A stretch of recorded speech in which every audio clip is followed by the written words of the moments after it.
Good morning. Would you stand up and do that? Good morning. Welcome to the Unitarian Universalist Congregation of Greater Naples. It is great to see so many people back, so many people I missed on the way in. I don't know how that happened, but I see faces I didn't see coming through the front door. Perhaps I was a little late out there, I don't know. But it's great to see you all. My name is Tony Fisher. I serve this congregation with joy and gratitude. Happy to be here this morning as well. I want to express my gratitude for all those who signed up to take the bus down to the vigil today. It's going to be a great time. It should be beautiful weather, and I'm looking forward to traveling with you all on the party bus.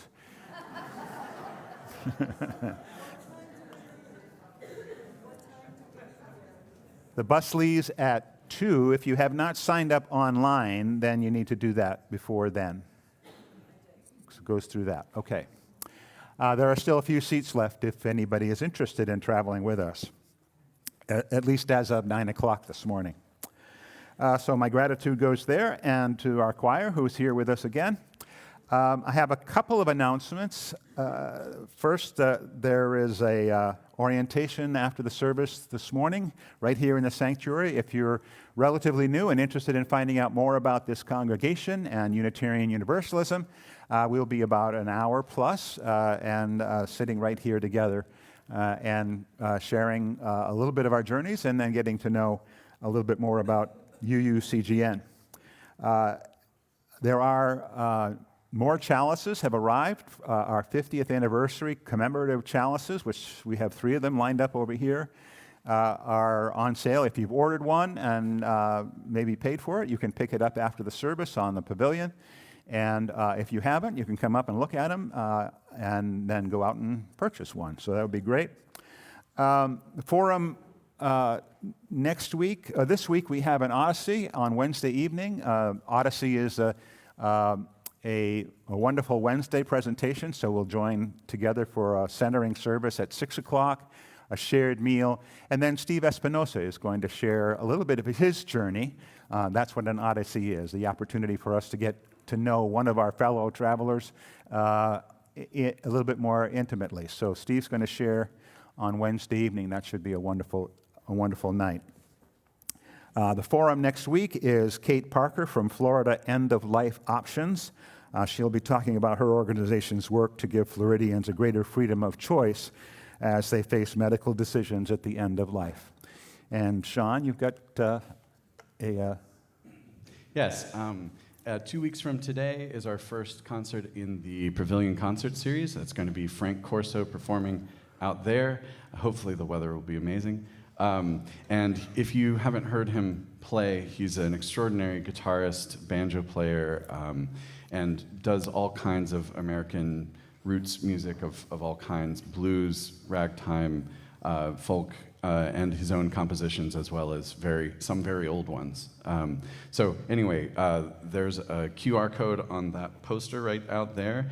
You can buy tickets online, and hopefully, as many of you can be there as possible. It'd be great. He's amazing. Great, thank you. We are a welcoming congregation, freely seeking intellectual and spiritual growth. We strive together to create a larger community of peace, justice, and love. If you're here for the first time, welcome. If you're here for the 1000th time, welcome. And if you look on the back of your order of service, you can find our mission and values statements, which have been developed, one in 2014, and the values just last year were adopted. So you can find out a little bit about us that way. For now, let's take a deep breath together and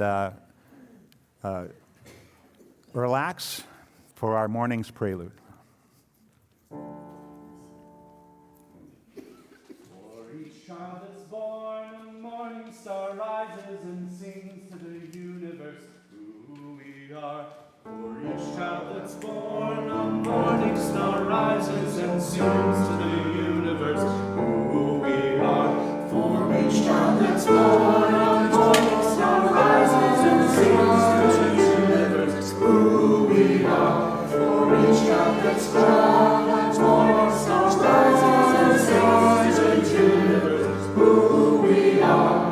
We are our grandmother's prayers, and we are our grandfather's dreamings. We are the breath of our ancestors. We are the Spirit of God. We are mothers of courage and fathers of time. We are daughters of dust and the sons of great visions. We're sisters of mercy and brothers of love. We are lovers of life and the builders of nations. We're seekers of truth and keepers of faith. We are makers of peace and the wisdom of ages. We are our grandmother's prayers, and we are our grandfather's dreamings. We are the breath of our ancestors. We are the Spirit of God. We are our grandmother's prayers, and we are our grandfather's dreamings. We are the breath of our ancestors. We are the Spirit of God. We are one. We are one. We are one. We are one. We are one. We are one. We are one. We are one. We are one. We are one. We are one. We are one.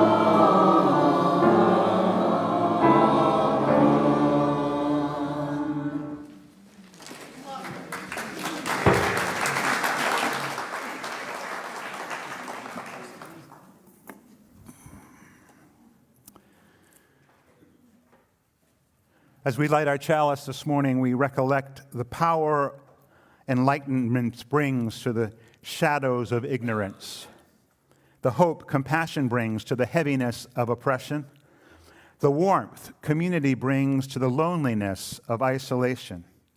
May this chalice inspire us to embody in our own lives enlightenment, compassion, and community, that we may encourage all who seek to work together for the transformation of our bruised and hurting world, a place to come and be welcome. Please join me in the chalice lighting response on the screen and in your orders of service. May our separate sparks kindle a flame that will warm us through our time together, sustain us when we go our separate ways, and bring light and warmth to the world. And let's rise in body or spirit and join in singing our opening hymn, Come, Come, Whoever You Are.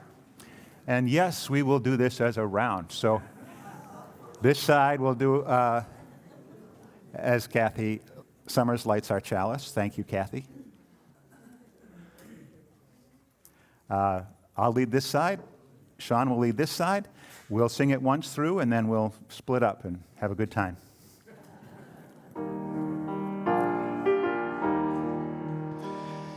Come, come, whoever you are, wanderer, worshiper, lover of leaving. Ours is no caravan of despair.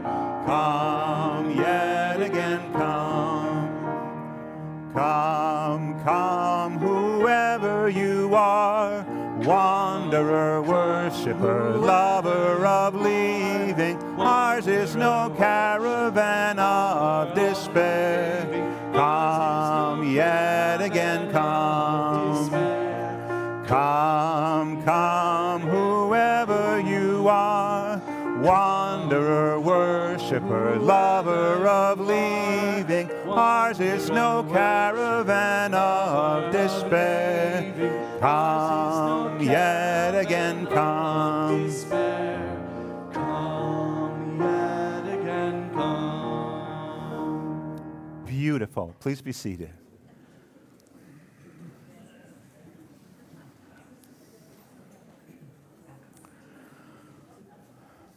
It's been a while since I've spoken of it, but between 2012 and 2016, I had the opportunity to travel to the Arizona border near Tucson to witness to a number of agencies and immigration courts that are at work there.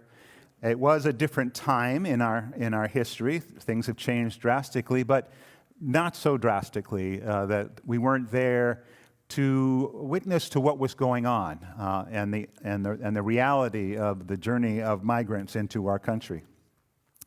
This was done under the auspices of the Unitarian Universalist College of Social Justice, and I was a program leader for that body for that amount of time. And what we would do is we would travel to Tucson. We would link up with an organization on the ground called Border Links, and we would get to meet a number of different individuals and organizations and congregations that were dedicated to working with the local migrant community and that migrant population that was moving through the area, both legally and illegally. So it really was remarkable and eye-opening in many ways. First of all, the number of people who passed through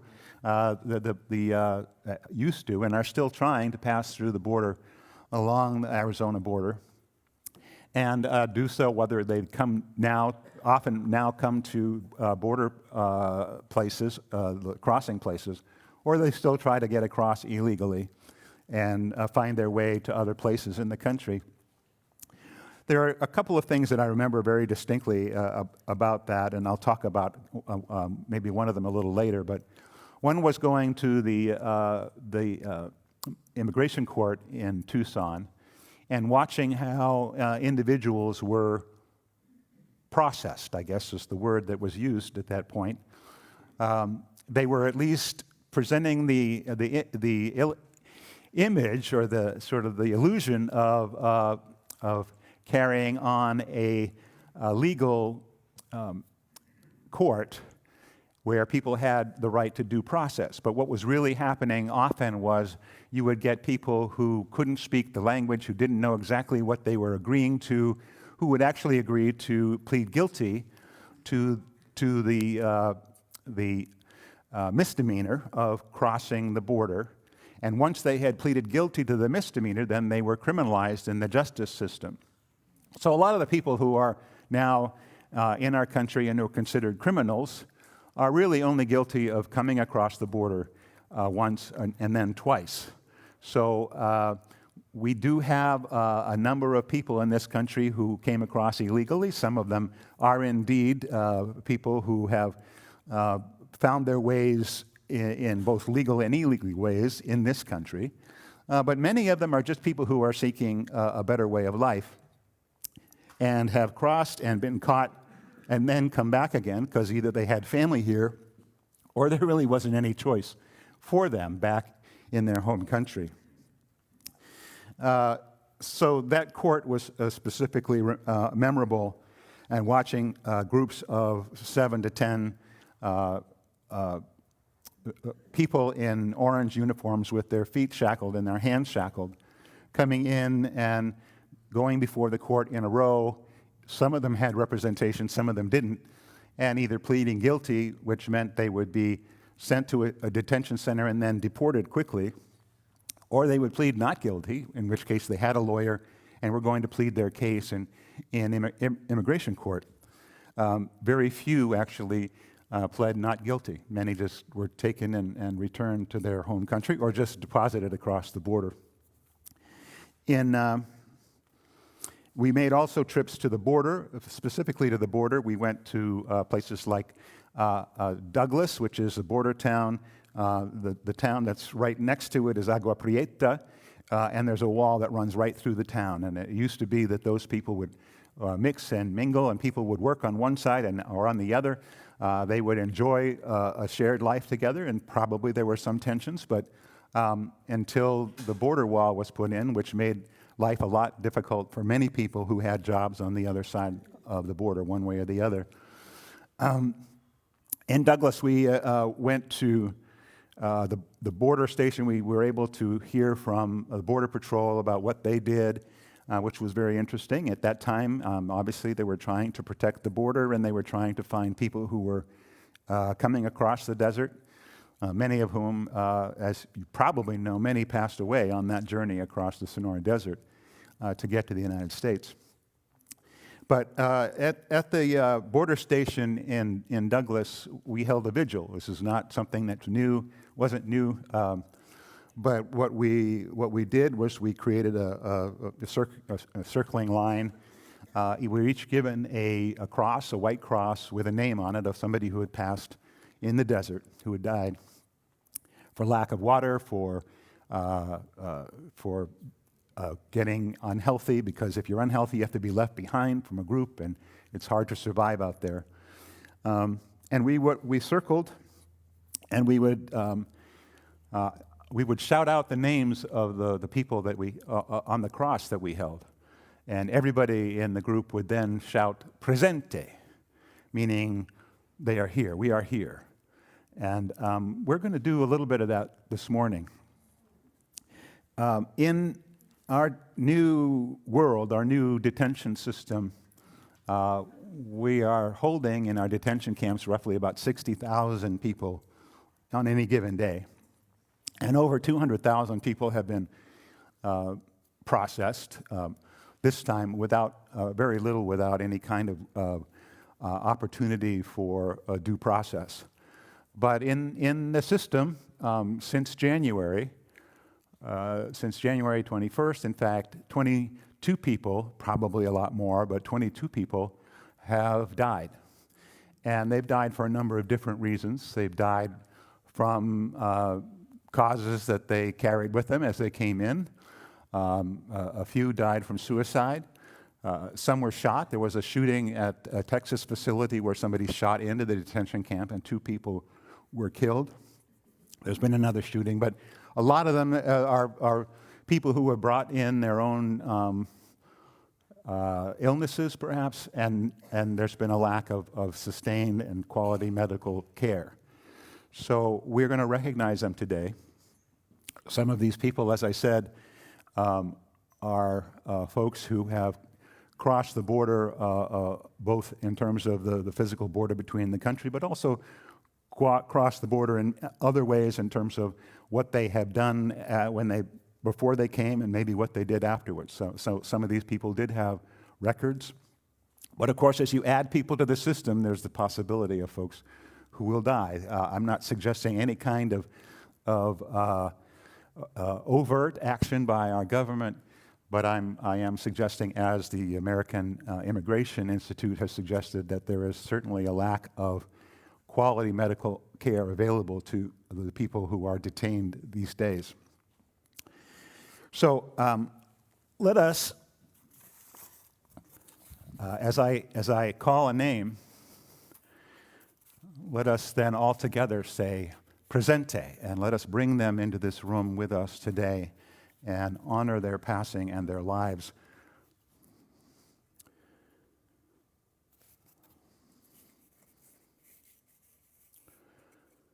Nguyen Hon Ngok. Ismael Ayala. Now I got to find that one. Ismael Ayala Uribe. This is hard. Hassan Ali Mod Saleh. Brian Rayo Garzon. Juan Alexis Tineo Martinez. Miguel Angel Garcia Hernandez. Lorenzo Antonio Batrez Vargas. Huabing Xi. Jenry Ruiz Guyen. Thank you. Tien Juan Fan.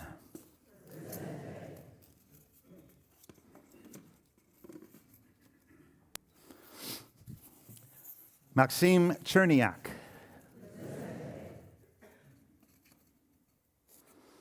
Norlan Guzman Fuentes. Abelardo Avallenda Delgado.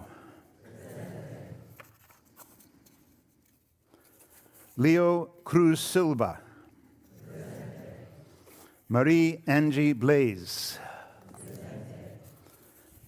Xiaofeng Ji. Isidoro Perez. Let's do this. We'll go down to here. Serawit Dejin. Johnny Noviello. Santos Reyes Benegas. Jesus Molina Vella. And Oscar Duarte Rascon.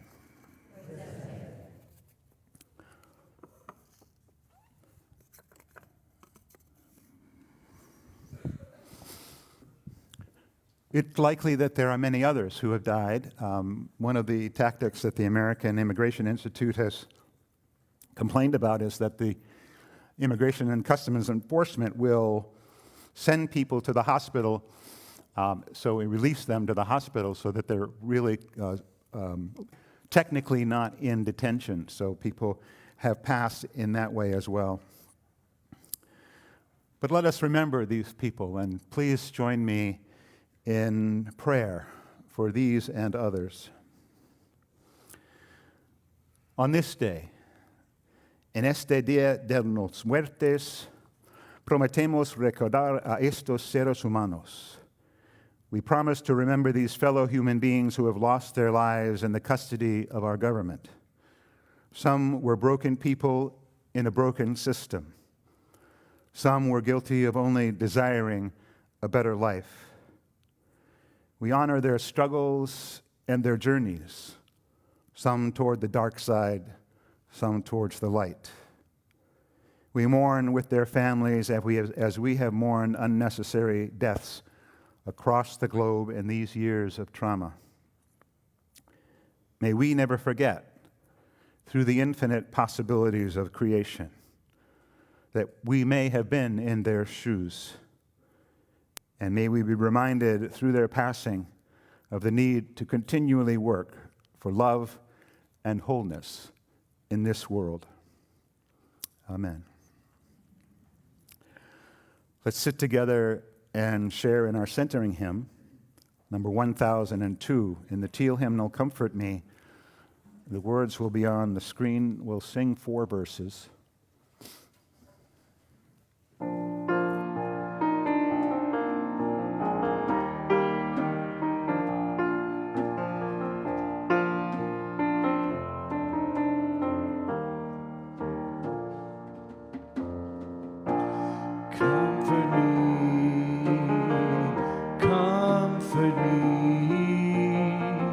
Comfort me, oh my soul.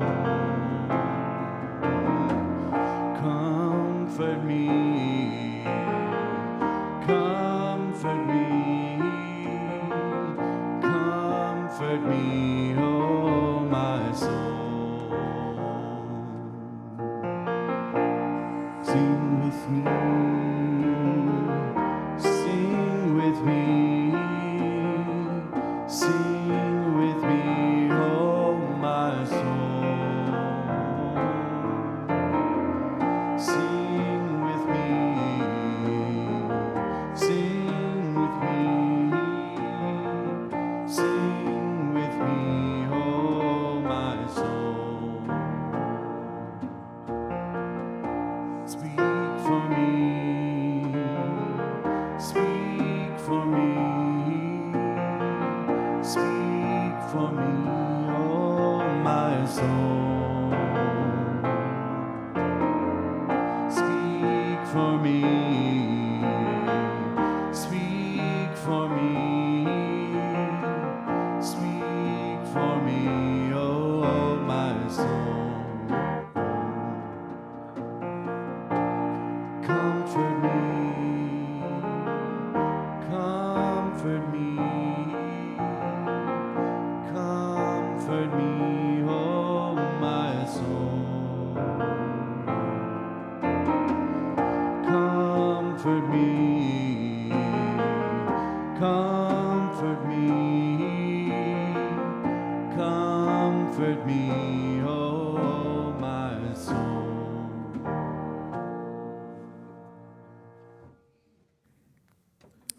We are a welcoming community that values the connections we make here.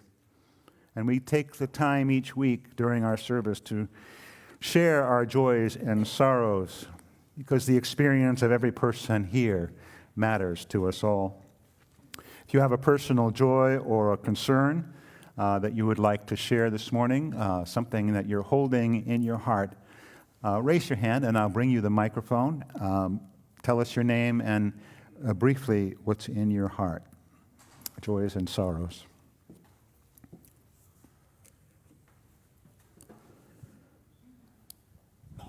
And in terms of people whose names have been mentioned recently, I have spoken to Harriet Lancaster, who will be here.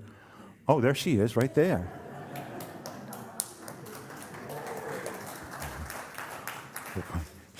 One of the people who snuck in when I wasn't looking. And I also spoke with Kathy Rippin, who is recovering in New York.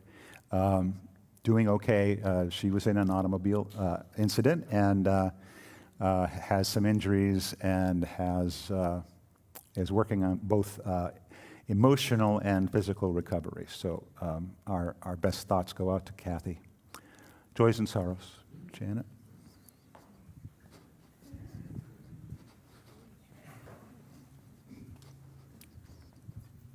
I'm Janet Hoffman. Yep.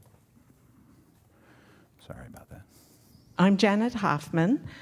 Sacred Planet on PBS brought me both joy and sorrow. Sorrow for the millions in Peru that are being affected by climate change, and joy for the ancient indigenous wisdom that is being listened to and followed in some areas and making our earth more sustainable. Thank you, Janet. Good morning. My name is Diane, immunotherapy drug, and so she was able to ring the bell, well, knock the gong, and so we went over the family and we celebrated. On the sad note, with Hurricane Melissa, a lot of destruction in my country. I'm from Jamaica originally. And so my family is okay. They were in Kingston, but in the rural areas of Montego Bay and Westmoreland, some of the St. Elizabeth, you probably have seen on the news, they have demolished many of their homes and stuff. So they don't have insurance. Many of the people in Jamaica cannot afford insurance for their homes. So it's going to be hard for them. So your prayers, your love, your thoughts, everything, please go out to my fellow countrymen. Thank you, Diane.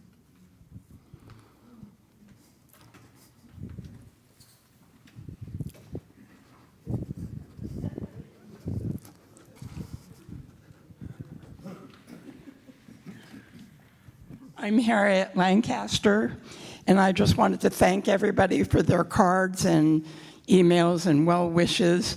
I was both in an auto accident and then I got sick in all places, Alaska.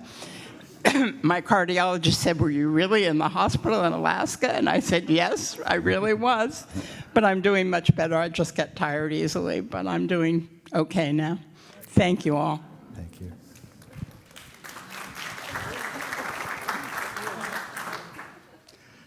Good morning. I'm Robin Petty. I have a joy to share with you.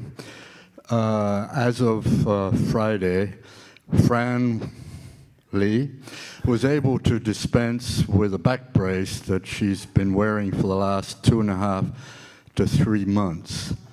3 months because as a result of the fragmentation of our medical system, a series of screw-ups, she eventually ended up here back in Naples in the hands of a wonderful neurosurgeon who shared with us the MRI she had taken just recently, which almost scared us because it looked as though in those 3 months her vertebra had compressed to a point that would make his task very difficult. But he is so good that come Friday, she had a kyphoplasty procedure, and bingo, no more brace.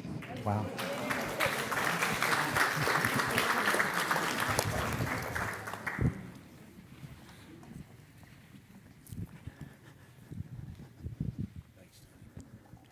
I am Jerry Manning.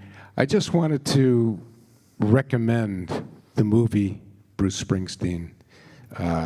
It was a wonderful depiction of a man who struggles both with his creativity and with the depression and the desire to find the link to bring his creativity out. And as you all know, Bruce has done a great deal in the current situation to make his spirit known. So if you have time, it's a wonderful movie. It's worth your time, your money, your attention. Thanks, Jerry.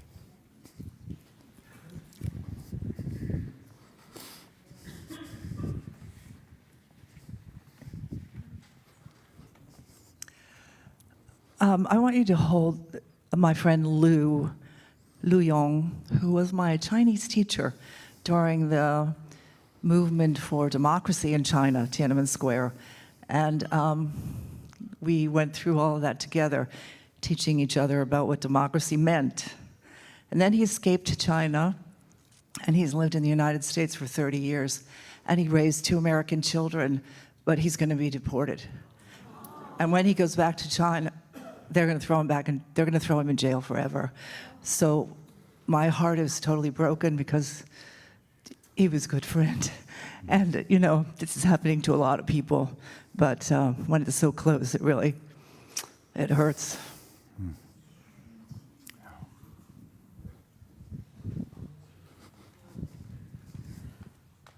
Sorry, I didn't see our friends, Mr. and Mrs. Haynes, this morning. Thank you for coming. Welcome them, please. Yes, welcome. Raise your hands over there. Yeah, great to see you. Welcome, welcome, welcome. Anyone else?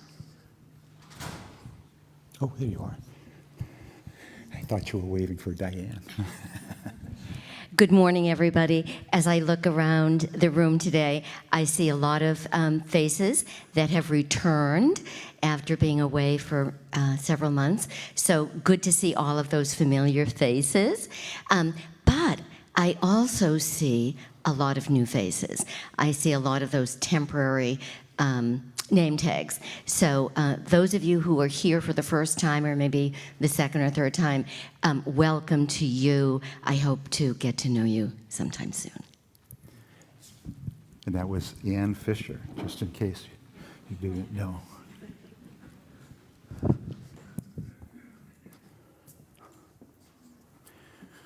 Grateful for all that's been shared, joys and sorrows, deep sorrows, recommendations, gratitudes. We hold you all in our hearts, and for those who did not share, please know that our thoughts are with you as well, as we all carry with us things that bring us down and things that lift us up. So our thoughts go to one another at this time of joys and sorrows. Let's enter into this time of meditation. Relax. Take a breath.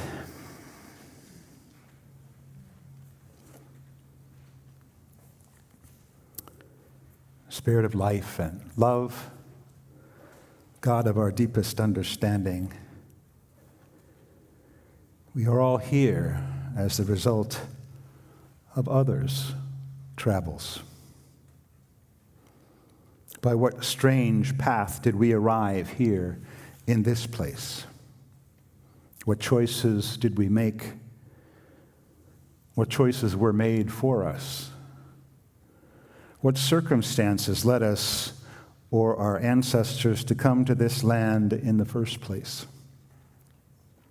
What balance was there between moving away from and moving towards. Who and what was left behind? What fate awaited upon arrival? Were there open arms or cold shoulders? Can we imagine ourselves back in their shoes? Or have we become too comfortable to know the need or the fear that fueled and filled their journeys?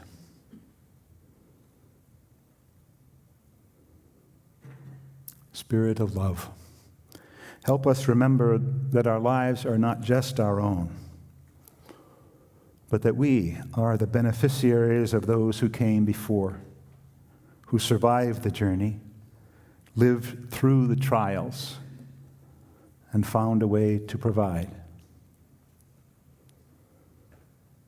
May we find a way to build on those stories, mingling ours with those around us, and through compassion, widen the circle of understanding and welcome.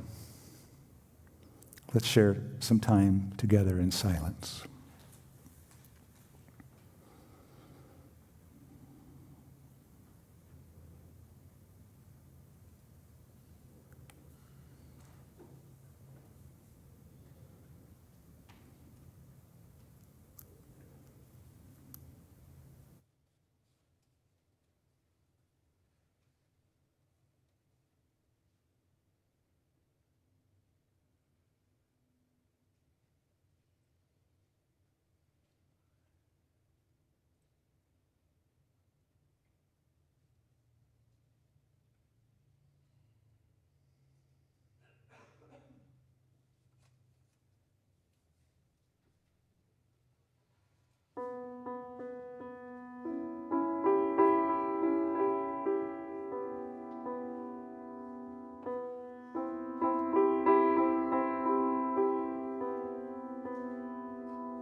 Our reading this morning comes from, Sean, can you turn me down a little bit? Thank you. A little hot. Our reading this morning comes from the Reverend Peter Morales, who was a former president of the Unitarian Universalist Association. As a religious people who affirm human compassion, advocate for human rights, and seek justice, we must never make the mistake of confusing a legal right with a moral right. The forced removal of Native Americans from their land and onto reservations was legal. The importation and sale of African slaves was legal. South African apartheid was legal. The confiscation of property of Jews at the beginning of the Nazi regime was legal. The Spanish Inquisition was legal. Crucifying Jesus was legal. Burning Michael Servetus at the stake for his Unitarian theology was legal. The powerful have always used the legal system to oppress the powerless.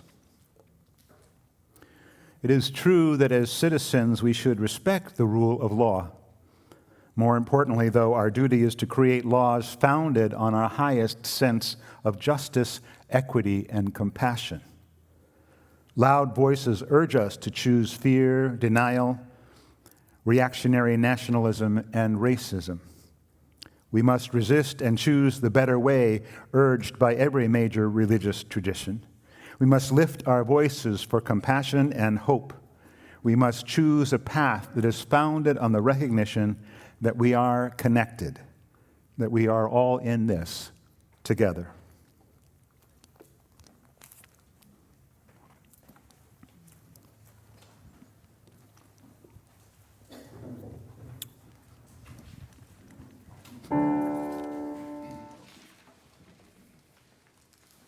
When I lift my voice, let it be in song, a defiant word in the face of wrong. I won't stand alone, we'll stand side by side, 'cause we know that love is always justified. When they try to divide us, it will only unite us. I lift my voice. When I lift my voice, let it be in song, a defiant note in the face of wrong. I won't stand alone, we'll stand side by side, 'cause we know that love is always justified. When they try to divide us, it will only unite us. I lift my voice. When I lift my voice, let it be for good. Let me care as much as I know I should. I won't stand alone, we'll stand side by side, 'cause we know that love is always justified. When they try to divide us, it will only unite us. I lift my voice.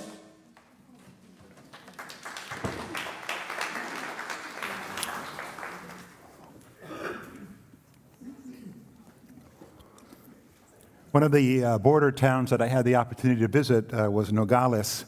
Nogales, again, straddles the border, so there's a Nogales, Arizona, and a Nogales, Mexico, Sonora. And today, November 2nd, is a day of celebration, Day of the Dead, Dios de los Muertos. On this day, they celebrate by coming together, decorating altars, decorating grave sites, visiting those grave sites, staying all day, eating and talking with their ancestors.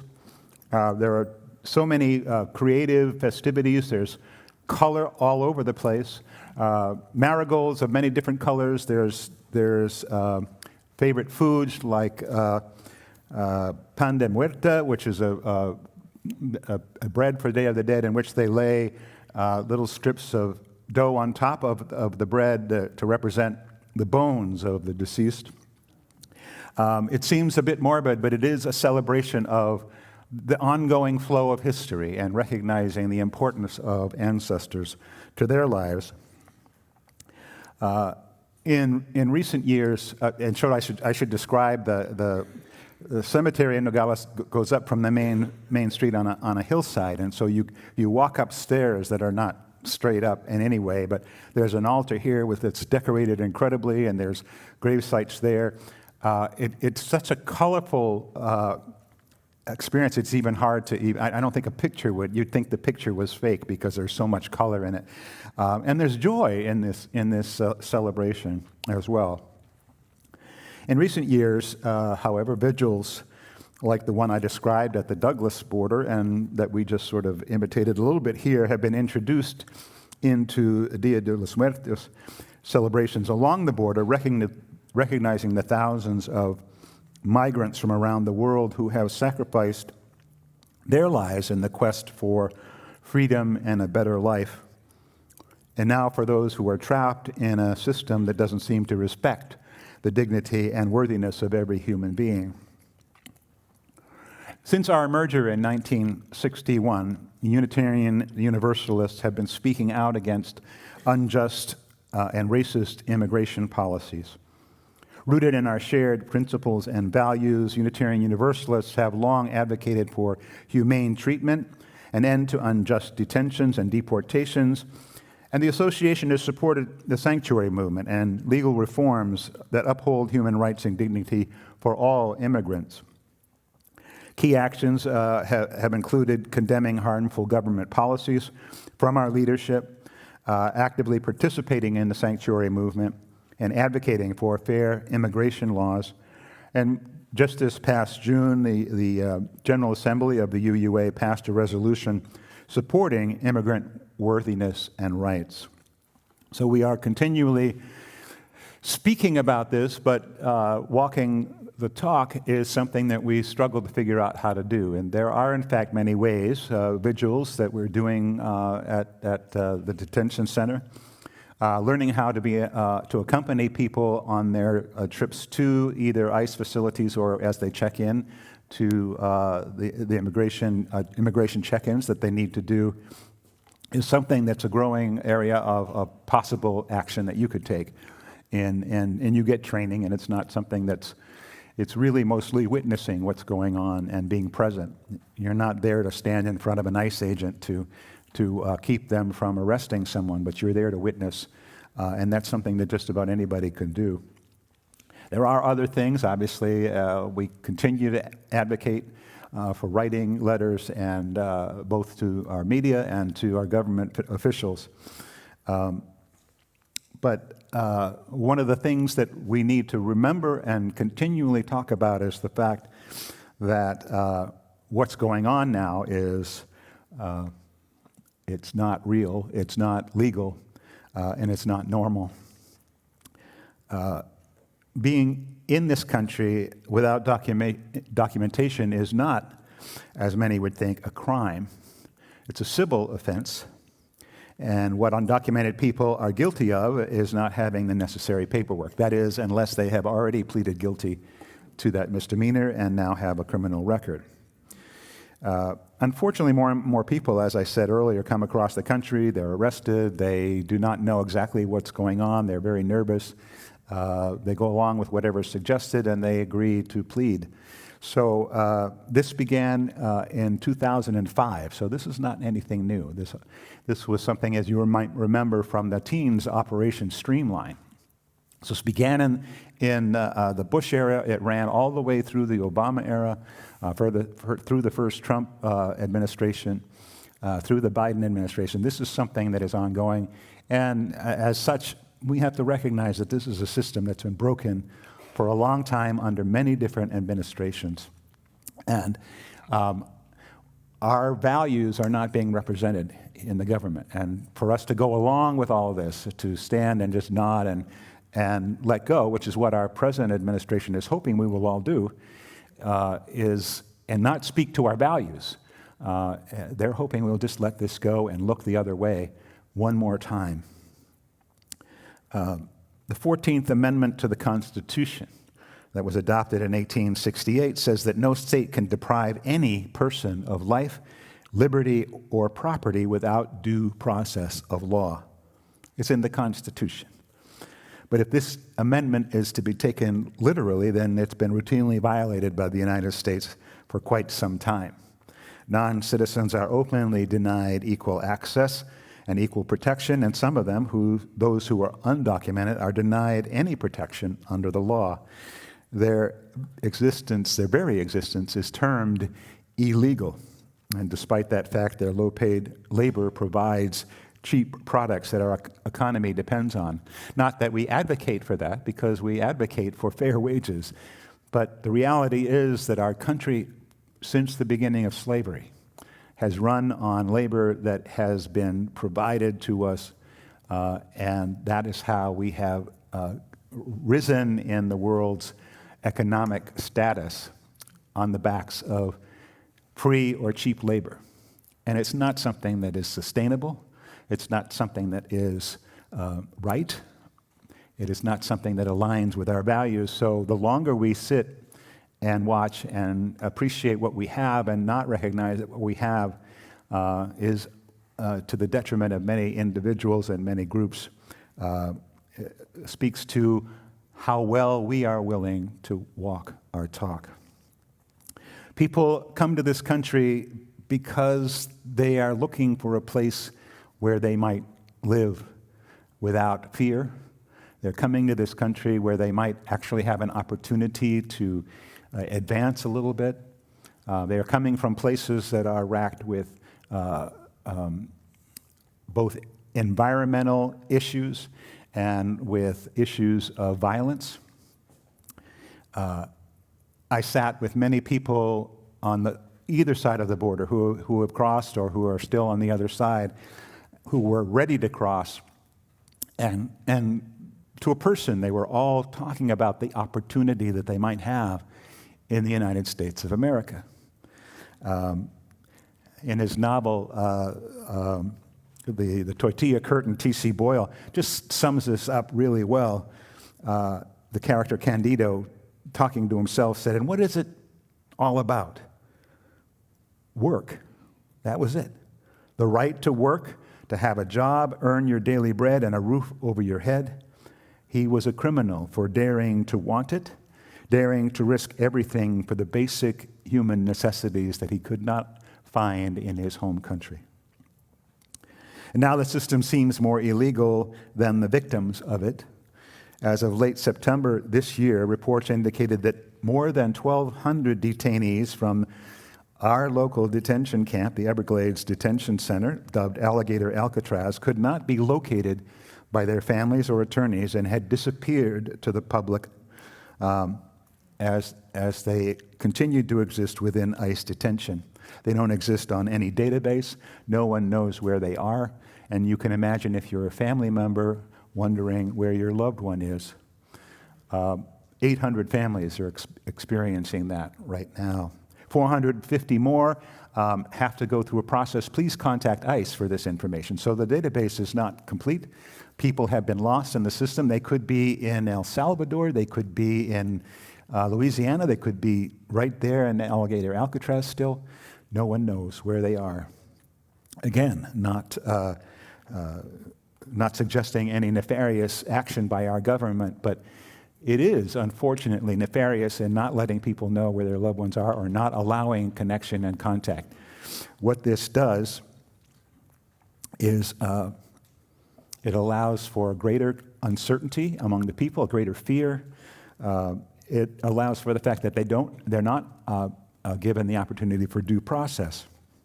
As Thomas Kennedy of the Florida Immigrant Coalition has said in interviews, and Thomas has spoken at the detention center, because Alligator Alcatraz is a completely state-run facility, and the state of Florida is trying to avoid the National Environmental Protection process and the National Environment Protection Act, because this facility sits in ecologically protected land that has a dark sky designation, they neglected to sign a federal legal agreements that give the state the authority to detain immigrants. And because of that, it's one of the reasons why people detained there don't show up in public databases, as previously mentioned. And that creates a host of problems for families of those. By not showing up in these databases, it's easy to deny them due process and legal recourse. People are deported promptly before scheduling board hearings. No due process at all. Once again, I want to tie this to our values.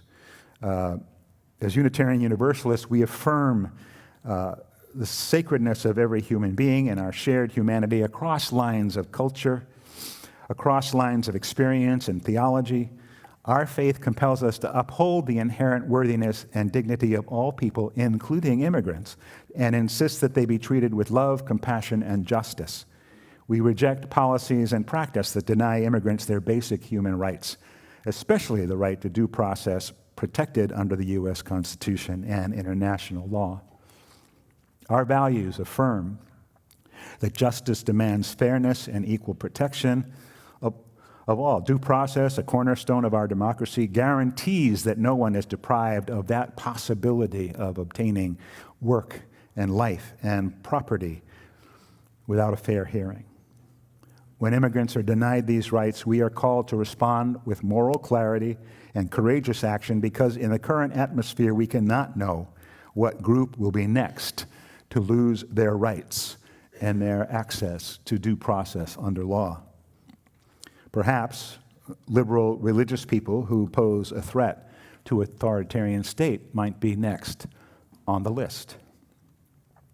On this Dia de los Muertos, let us honor those who have been lost, those who have passed, and those who are missing, even as we remember our own ancestors who were fortunate enough to have survived their own journeys across borders and seas.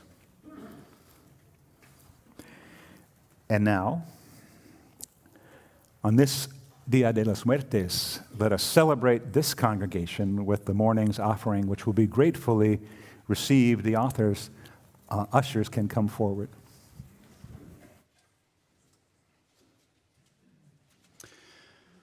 Today I'm going to be singing a song in Spanish, and it's by Ana Tijoux, who is actually a Chilean, a French-born singer-songwriter of Chilean descent, writing about essentially a Mexican celebration.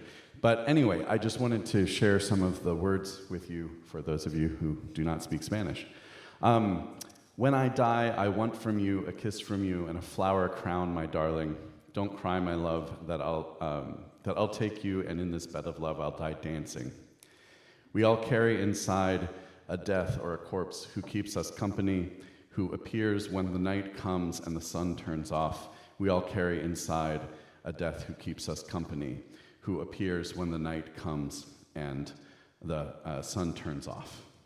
And then the chorus is, health and life for our dead ones, little skulls, my dark funereal sky, and black stars, sweet comfort, I'll take you, with the grandmothers and grandfathers, I'll die dancing. So it's a really wonderful sort of summary of that combination of mourning and celebration, and I hope you enjoy it.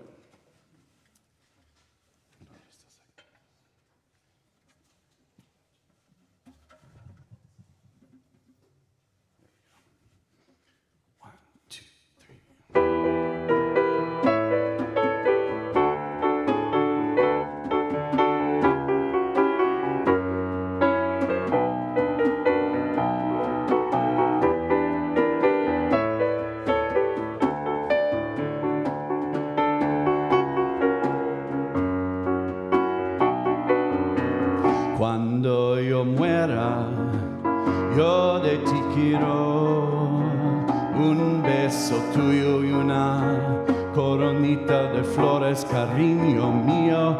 No llores mi vida, que yo te llevo, y en esta lecho de amor danzando muero.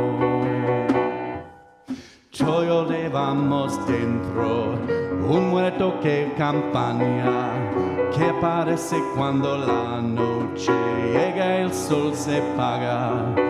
Todo llevamos dentro un muerto que campaña, que parece cuando la noche llega el sol.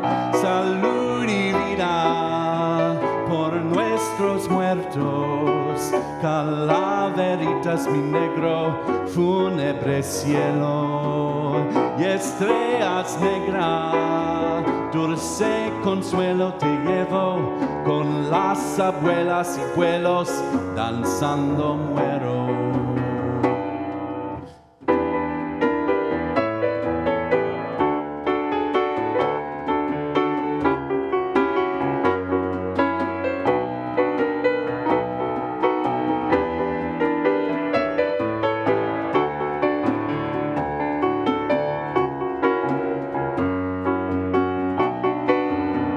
Tú me acompañas en cada beso, en cada beso tuyo siento cariño mío, y aunque pasa el tiempo, yo de ti quiero un pedacito de tu memoria, cuerpo.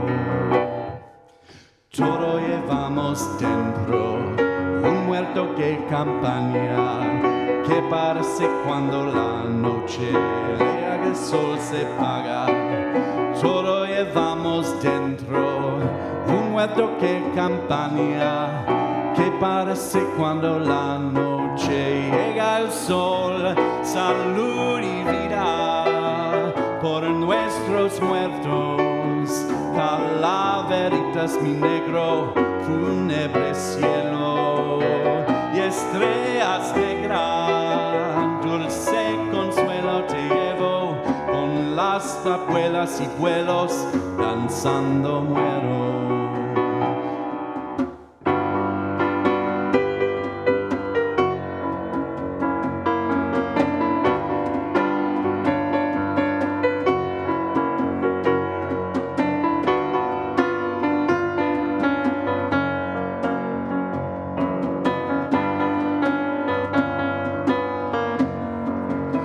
Salud y vida por nuestros muertos, calaveritas mi negro, fúnebre cielo, estrellas negras, dulce consuelo te llevo, con las abuelas y abuelos danzando muero, danzando muero, danzando muero, danzando muero.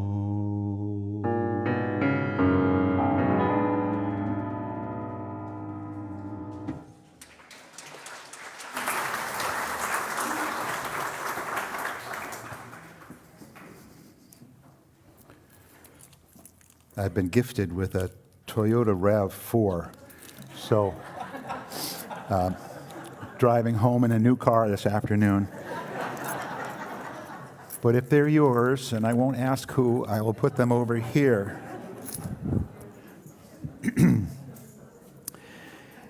A. Powell Davies was the minister of All Souls Unitarian Congregation in Washington, D.C. from 1944 to 1957. Though born in England, he came to national prominence in the United States through his liberal activism advocating civil rights for African Americans and for women, and against the methods employed by the American government during the age of McCarthyism. The following words that I hope you will share with me are as prescient today as they were in that time. I will read the words in Roman, and if you will share the words in italics, we will move through this. The years of all of us are short, our lives precious, precarious. Our days and nights go hurrying on, and there's scarcely time to do the little that we might. Yet we find time for bitterness, for petty treason and evasion. What can we do to stretch our hearts enough to lose their realness? Here we are, all of us upon this planet, bound together in a common destiny. Living our lives between the briefness of daylight and dark. Kindred in this, each lighted by the same precarious, flickering flame of life, how does it happen that we are not kindred in all things else? How strange and foolish are these walls of separation that Let's rise in body and spirit and sing our closing hymn, Earth Was Given as a Garden. It's number 207, and the gray hymnal words will be on the screen.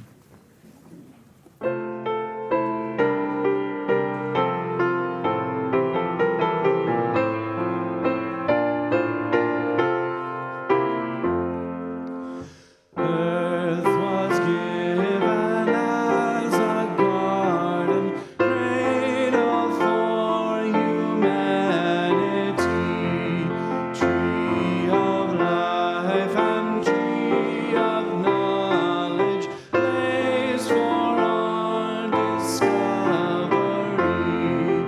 Here was home for all your creatures, born of land and sky and sea, all created in our image, all to live in harmony.